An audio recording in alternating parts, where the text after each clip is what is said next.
McClane, this what you expected? No. This is just the beginning.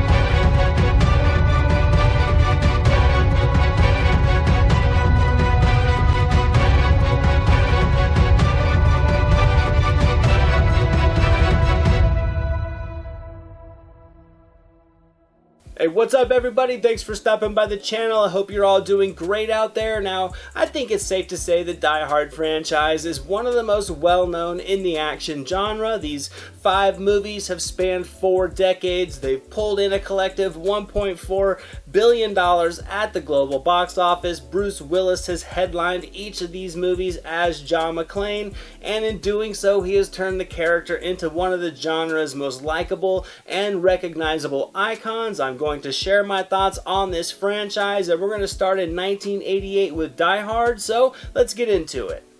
My bag here.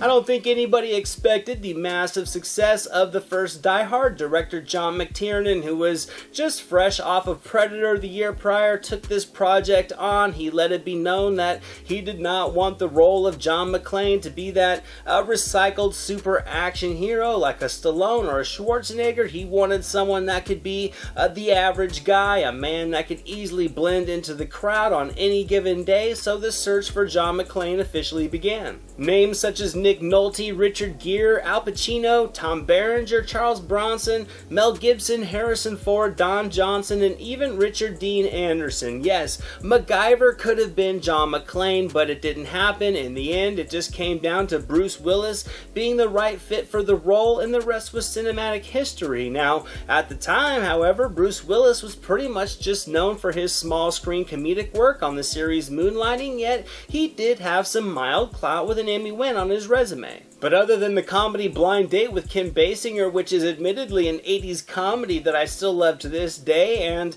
a time period mystery alongside James Garner called Sunset, Willis didn't have many feature films under his belt, and nothing that would immediately translate to that common conception of a big screen action movie star. Yet despite the odds, Willis would just dive headfirst into this role. He would go on to capture the heart and charisma of John McClane, in my opinion, like he was born to play the character. Die Hard would hit theaters in July of 1988. It would go on to collect over $141 million worldwide on an estimated $28 million budget, which was more than enough to make Bruce Willis a certifiable action star in Hollywood, and instantly the real-time action thriller with a singular location and a character in the wrong place at the wrong time would become a template for action movies that is still in use to this day. There have been so many replicas of Die Hard created over the years, and it's easy to see why. The movie is pretty much perfect for what it wanted to accomplish. It's a simple heist inside of a towering building with a common detective being pulled into the middle of it all. The progression of the plot doesn't try to weave in too many layers. You have Hans Gruber and his crew of henchmen versus a shoeless and unprepared John McClane, with Nakatomi Plaza serving as the action playground. And then to add some to it, McClane has more of a vested interest, with his estranged wife being one of the hostages, and he also has Sergeant Art Powell as his emotional outlet and connection to the outside world, so it keeps the formula simple and doesn't try to do too much. It's tightly written, it continually moves with a real-time feel to the overall progression, and that's what I think does keep the tension up at high levels. The action is very large scale, but not at the cost of too much suspension of disbelief. McClane is thrown into a lot of very intense situations, but he doesn't stretch too far beyond that mold of the common guy. I think it gives the story and all the suspense it creates just enough of a realistic feel to keep you locked in as the viewer. McClane also has a comical self-awareness to the things that he must deal with. I think it subtly humanizes the character and adds a great charm that really connects to me every time I watch this movie, and it's something that is due completely to the performance of Willis, who was able to effortlessly land so many action movie one-liners like he was born to do so.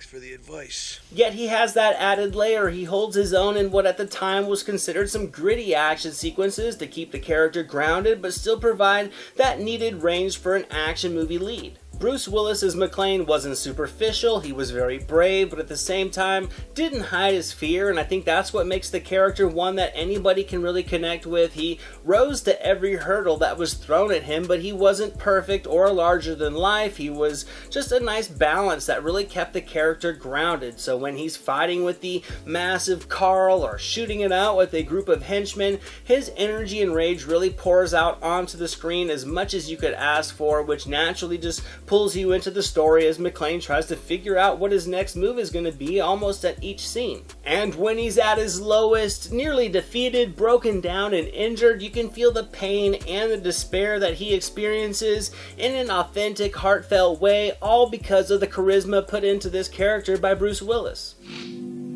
Tell her that she's the best thing that ever happened to a bum like me. She's heard me say I love you 1,000 times. She never heard me say I'm sorry.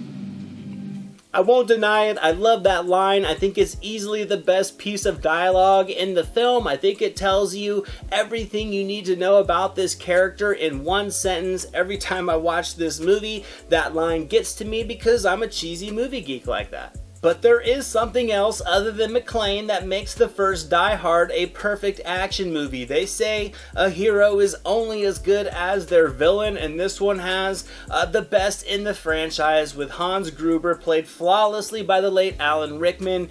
Gruber was cunning, he was intelligent, stylish, and debonair, but he was also heartless, vicious, and unrelenting, with Rickman capturing it all with a charm and confidence that made him easily as likable as he was heinous. I also think Hans Gruber's posturing and arrogance just felt like a perfect pairing to McClane. When you look at both of the characters, there are some subtle similarities in their personality. Both were very confident and skilled. They were very calculated in their approach to things. They were both a bit cocky, and each of them had a charming personality that resulted in some effective but dry humor. Yet at the same time, they had vast differences in their moral compasses that made the story just an appealing game of cat and mouse that I think it was. The small doses of levity through their performances really did break the tension very nicely, and I thought it did so with a very natural flow.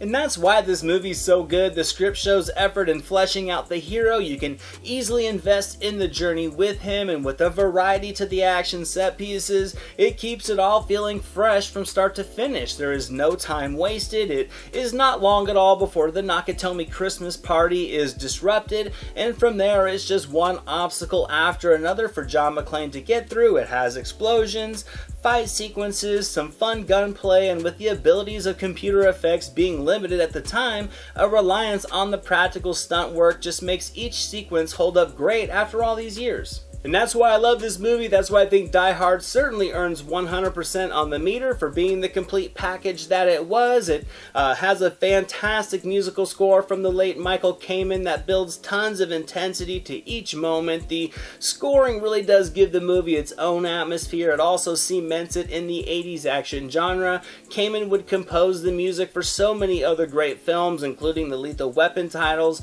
and the next two Die Hard entries. His scoring just never failed to give an impressive amount of magnitude to the action sequences in a film, and he's a vital part of why Die Hard is so good. And as for Bruce Willis, I just think he brought a human quality that enabled the character to stand shoulder to shoulder with some of the greats in the action genre. With his performance, this movie had a certifiable hero that we could all connect with, and it took us on a ride filled with action, charm, heartwarming violence, and bravado that would unknowingly lay the groundwork for a franchise that would span 3 more decades. And that's it for this movie, guys. That's my review of Die Hard from 1988. Thank you so much for watching. Let me know what you guys thought of this classic movie, and be on the lookout for my next review in the series, that being Die Hard 2, Die Harder, coming soon.